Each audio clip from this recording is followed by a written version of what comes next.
Welcome back to Bmaster79. In this video we take one ielts speaking task all the way to band 9. Part 2. Describe a friend from childhood who you remember very well, and then the full part 3 discussion that follows it. First, the shape of part 2. You are handed a card and given 1 minute to make notes. Then you speak for 2 minutes on your own, and the examiner will not interrupt you. You must cover the 3 bullet points and the explain line at the bottom, which is the one candidates most often rush. Here is the card. Describe a friend from childhood who you remember very well, who he or she is, where you met each other, what you often did together, and explain what made you like him or her.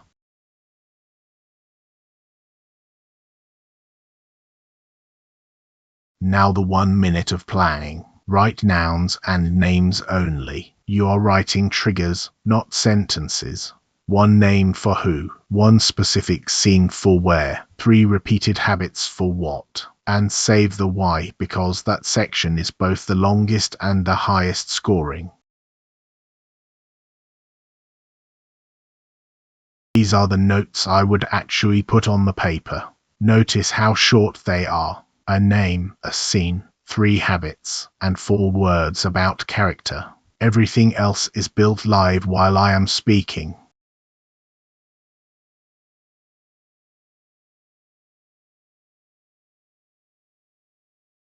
Before we listen, here is how those notes map onto the 2 minutes. 20 seconds for who, 25 for where, 30 for what we did, 40 for why, the longest block by design, and 5 seconds to close cleanly rather than trailing off.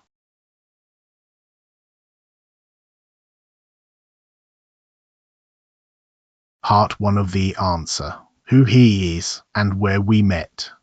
I'd like to talk about a boy called Min, who was probably the closest friend I had growing up, and someone I can still picture very vividly even though we haven't spoken in years. We met when I was about 7. My family had just moved to a new neighbourhood on the outskirts of the city, and I was the awkward new kid who didn't know a soul. Min lived 3 doors down, and on my very first afternoon there, he simply turned up at the gate with a football under his arm and asked if I wanted to place. That was it. No small talk, no shyness. From then on, we were more or less inseparable.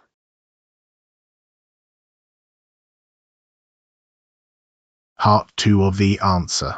What we used to do together. As for what we used to do, most of it was gloriously unstructured. We'd spend entire afternoons cycling around the back lanes, hunting for shortcuts and building elaborate dens out of scrap wood behind his house. We were both slightly obsessed with comics, so we'd pull our pocket money, buy 1 issue between us, and read it shoulder to shoulder on his front step. And every summer we'd enter the local swimming competition together. Neither of us ever won anything, but that was hardly the point.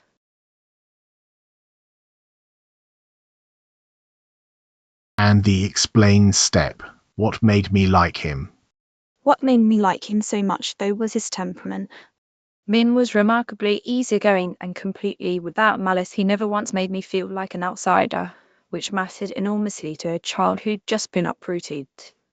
He also had this knack for finding something funny in absolutely any situation, so even the dull days felt like a bit of an adventure. Looking back, I think he taught me what generosity actually looks like in practice, and that's really why he stayed with me all these years.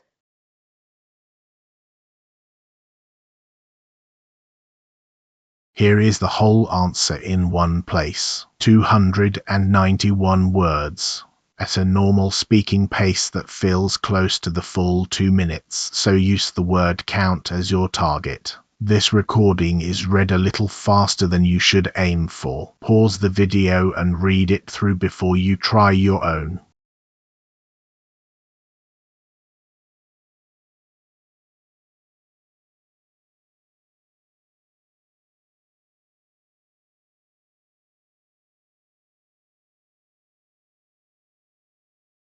Now part 3. The topic widens.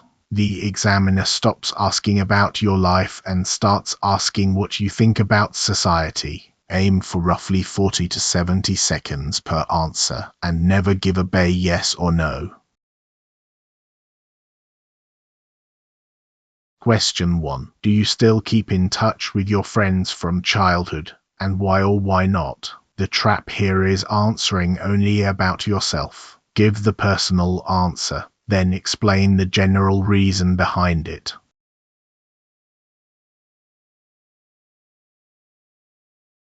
Here is the band 9 answer. Only with a handful, to be honest. I'd say the ones that have lasted are the ones where the friendship survived a change of circumstances. We went to different universities and it still held. The rest simply drifted, and I don't think that's anyone's fault.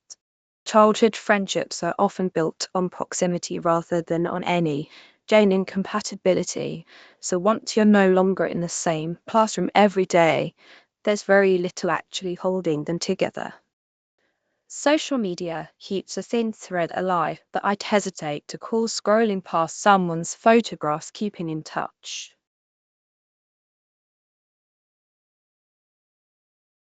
Question 2. What do you think of online social media? A deliberately two-sided answer scores better than a one-sided one. Give the benefit, then the cost, then say precisely what you object to.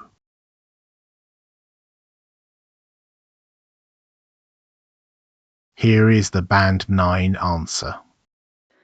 I'm quite ambivalent about it actually.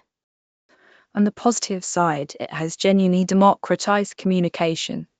My grandmother can video call relatives overseas for nothing, and that would have been unthinkable a generation ago. The flip side is that these platforms are engineered to hold your attention rather than to serve your interests, and I think that has produced a fairly noticeable rise in anxiety among younger users in particular. So it isn't really the technology itself I object to. It's the business model underneath it.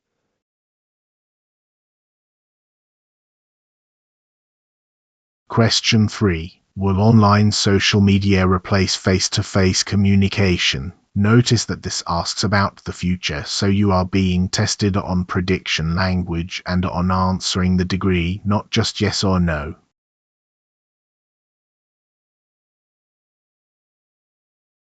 Here is the band 9 answer. Supplement it, certainly.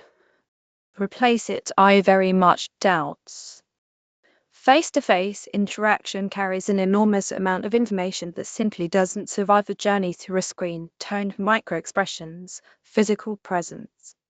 Anyone who has sat through a video call that track knows how much thinner the experience feels. What I do expect is a redistribution rather than a replacement. Routine transactional contact will migrate online almost entirely, while the encounters we actually value, the ones that build trust, will stay stably physical.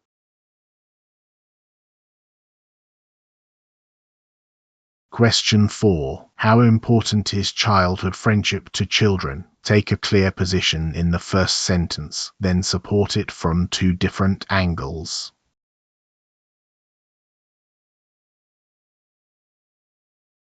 Here is the band 9 answer. I'd argue it's fundamental rather than merely nice to haves. Friendships are the first relationships. Children negotiate entirely on their own terms.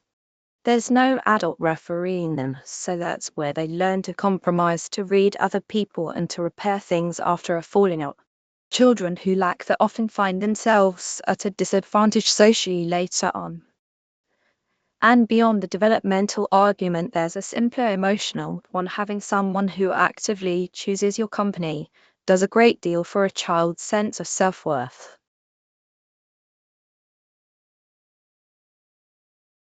These are the expressions worth stealing. Do not memorize the story because the examiner has heard invented stories before. Memorize the machinery instead.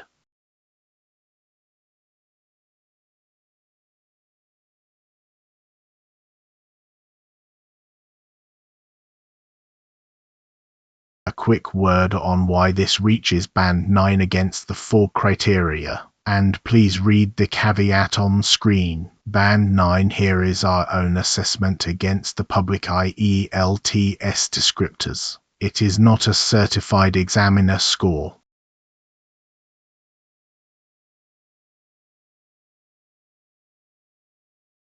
Your turn. Record your own 2 minutes on this card and time it exactly. Then check yourself against these 4 questions. If this helped, subscribe to BMaster79 and I will see you in the next one.